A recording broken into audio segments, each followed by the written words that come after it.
So my presentation is on Dr. Ludwig Gutmann. So Dr. Gutmann is known as the father of the Paralympic movement. He was a German neurologist and he studied medicine at the University of Breslau in 1918, and then he received his doctorate of medicine in 1924. There's what he looks like on the side. Um, he worked with the Professor Otfried Forster, which was Europe's leading neurologist at the time. But in 1933, under this law, the Nazis forced all Jews to stop practicing medicine at Aryan hospitals. So then he went to a Jewish hospital in Breslau, and then he later became the medical director of that hospital in 1937. So why is he known as the father of the Paralympics movement? In 1943, Gutmann took charge of the National Spinal Injuries Unit, and he started treating and rehabilitating patients with paraplegia, and then by doing this, he used sports and competition.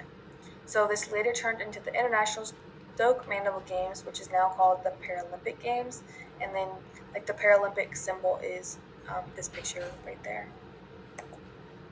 So this picture is actually of the letter that Gutmann received from the Nazis saying that he can't practice medicine anymore. And then immigration. So during this time, Jewish people's passports were confiscated, but Gutmann was ordered to travel to Portugal for work. And then on his way back, he stopped in England and then decided to emigrate there with his wife and his 2 children. When moving, he got a job at a hospital and then another hospital, but then he later became the director of the new National Spinal Injury Center at the Emergency Medical Services Hospital at Stoke Mandeville. Okay, the National Spinal Injury Center. So it was opened in February 1944 at the Stoke Mandeville Hospital. And then during this time, life expectancy for paraplegics was only about 2 years. Like they couldn't really or didn't know how to do anything.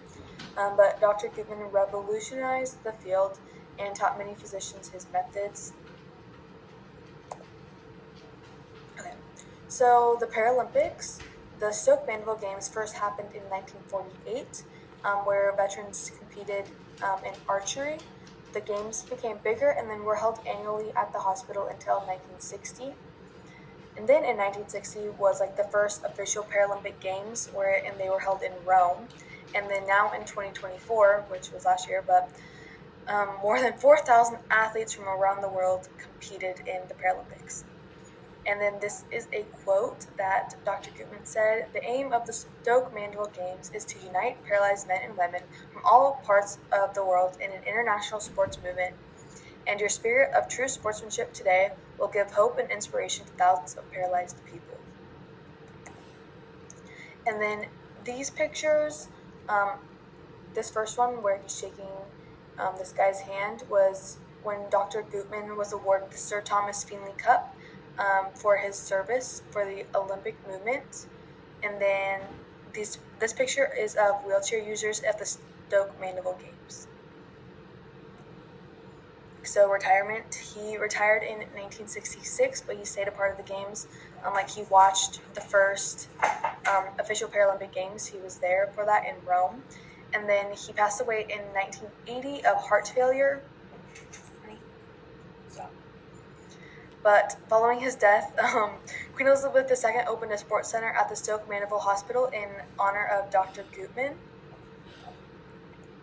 And then these are the resources I used.